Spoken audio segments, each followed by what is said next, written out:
The 2024 NFL schedule has now been released. Everyone's teams know who they're going to play and when they're going to play. Some teams got it rougher than others, while others could be argued that they have a bit of a cakewalk.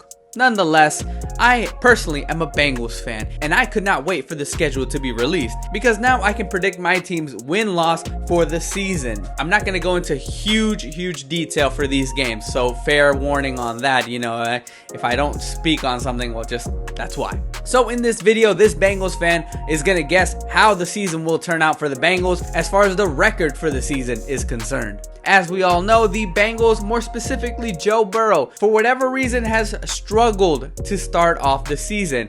There's been jokes made that he is the worst quarterback in the NFL for those first 4 games of the season. Thankfully, the Bengals, outside of one specific game, have a relatively easy start to the season. The Patriots, who had just drafted Drake May and are starting with new head coach Gerard Mayo, are in full rebuild mode. I don't see a reason why the Bengals, with their team being much better than the Patriots currently, I do not see why the Bengals could not defeat the Patriots in week 1. The Bengals will take this one, starting the season off on the winning side. And before I move on here, just for the record, guys, this is me assuming, there's no injuries. Of course, there's always going to be injuries. You can never predict things like that. So this is assuming that everyone is healthy. This is also assuming that our holdouts or our disgruntled stars in Higgins and Hendrickson, they're going to play. Following the 1-0 start, we travel to Kansas City where the Bengals take on newfound rivals, the Kansas City Chiefs. Now, while I can't stand that franchise, you can't deny and respect their game. They are a team on a different level thanks to their quarterback. But my Bengals have had their number for a number of years. This one will go down to the wire as all of their games go. However,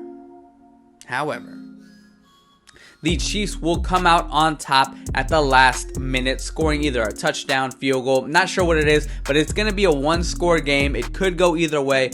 I do, however, just because they're at home, I have the Chiefs taking this one. The Bengals fall to 1-1. You a sellout! Following the loss to the Chiefs, the Bengals will be welcoming the Washington Commanders at home.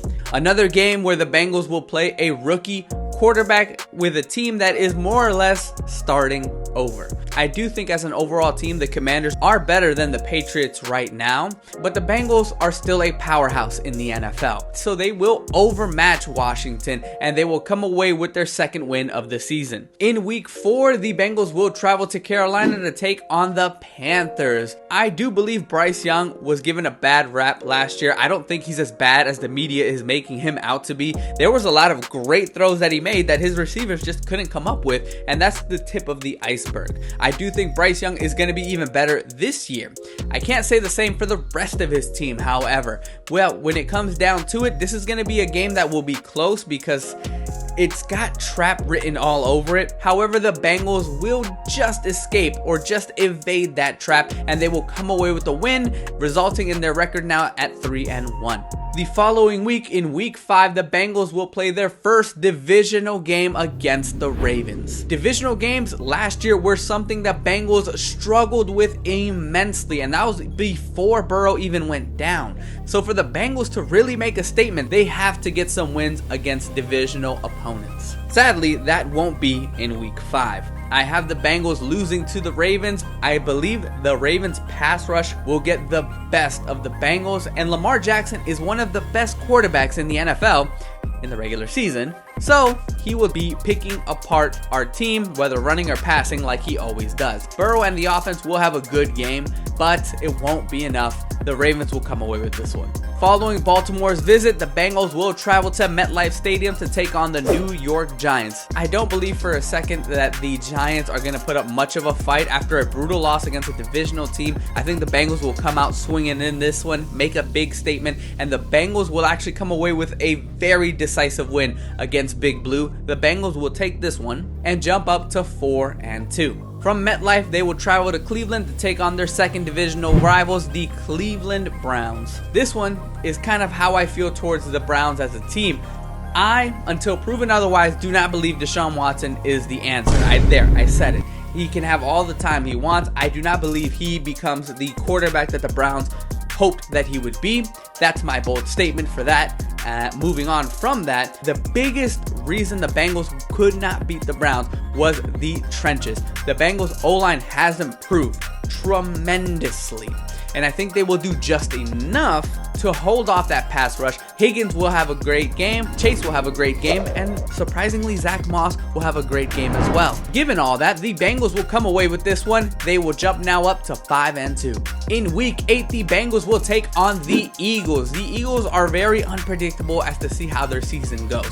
2 seasons ago, they were in the Super Bowl. Last season, they had the collapse of the season. So it's really hard to tell what team we're going to get here. Jalen Hurts is a great quarterback. He is top 3 in the NFC, but he was helped tremendously by his offensive line. Now without Jason Kelce, who knows how this will turn out. In this one, I am going to give the nod to the Cincinnati Bengals. We're playing at home.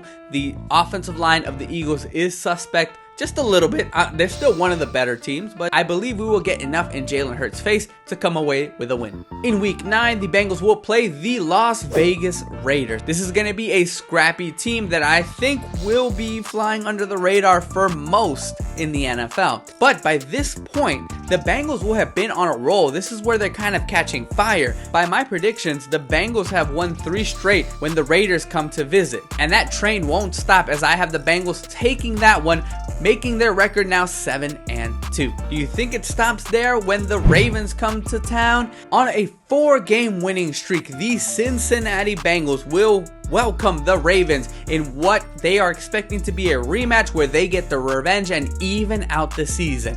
And do you know what I predict is going to happen? We are going to fall flat on our face in this one. There is going to be a similar formula in this game. For whatever reason, Lamar Jackson becomes the greatest quarterback whenever he plays the Bengals. And again, it will be a close game. It may even come down to the final minute or two. But the Ravens will draw another one out, and the Bengals, sadly, are going to get swept by the Ravens this season.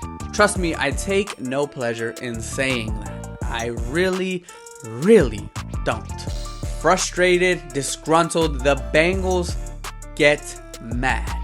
But you know what? After this game is when the season really starts picking up. They still have a good record at this point, and things are only going to get better from here on out. After coming away with a loss in Baltimore, the Bengals travel to Los Angeles to take on Justin Herbert and the Chargers, a battle of the 2020 first-round quarterbacks. The Chargers, even though they've got a great head coach now and they have the aforementioned Justin Herbert, this team looks to be on a rebuild kind of year. I don't think the Chargers are as good as the Bengals, and the Bengals have already taken a big L the previous week. They do not lose back-to-back games here. The Bengals will win this one and jump up to 8-3. After a bye week, the Bengals will welcome the Pittsburgh Steelers to town, where Russell Wilson will prove that he still don't got it. Boy, if you don't get The Bengals will win this one and jump up to 9-3. Following this game against the Steelers, this is kind of where it gets a little tough for the Bengals as far as how many games they're going to play. Over the next 10 days, they will play 3 games in total. The Bengals will travel to Dallas to take on the Cowboys, where they will come away with a win in a shootout on Monday night that could be argued maybe the game of the year. We will see. And will jump up to now 10-3. In week 14, the Bengals will then travel to Tennessee to take on the Titans, another team that overall should not put up much of a fight against the Bengals. The Bengals overall have way better weapons, and the Titans don't even have Derrick Henry anymore. Bengals should win this one relatively easily, jumping up now to 11-3. And then on a Thursday night game, the Bengals will fight hard against the Browns, but I believe fatigue at this point will set in. The Bengals, Burrow, Chase, Higgins, Gritty King Gesicki himself, they're just not going to have the same gusto despite it being a divisional opponent. They'll give it their all, but they're running on fumes here after playing now their 3rd game in less than 2 weeks. With that, they'll put up a bit of a fight, but by the second half, the Browns will have all but won this one, dropping the Bengals now to 11-4. With a little bit more rest and recovery, the playoff stretch is now here. The Bengals are trying to make a run for the 1st seed, and with that, they will play the Denver Broncos, who still have a huge question marks at quarterback. You still don't know who's starting. It may even still be Zach Wilson. It's hard to tell, but overall the Bengals again will come away with another win here, and now will be 12-4. Finally, in their final game in week 18, they will travel to Pittsburgh to take on the Steelers. I'm gonna go out on a limb that they're both fighting for something, whether it's playoff spots, positioning, etc., etc. With that being said, the Bengals should win this game. They should. However, when I've made predictions in the past, one thing I've always held consistent is that divisional games are different. Overall, I really, truly believe the Bengals are a better team than the Steelers in almost every way possible, except for maybe head coach. And even then, I think Zach Taylor is very underrated. However, for whatever reason, we do not get over the divisional game curse that we just can't seem to win games. For whatever reason, we can beat everyone else, we can't win divisional games. So with that, the Bengals will come up just short against the Steelers, dropping their record to 12-5. Obviously, some of these games could go here or there. Things always happen in the NFL. I'm predicting a high ceiling of going 14-3 with a floor of 9-8. Overall, they go 2-4 in the division, getting swept by the Ravens and splitting it with the Browns and the Steelers. Last year they went 1-5, so I guess it's an improvement. The playoffs are a different breed, so I'm gonna go ahead and just assume that we're gonna win the Super Bowl. So that's my prediction for that one.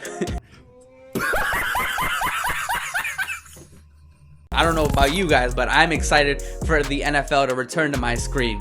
So, with that being said, thank you guys for tuning in. If you guys could like and subscribe, it would go a long way. This has been Triple DS, and until next time.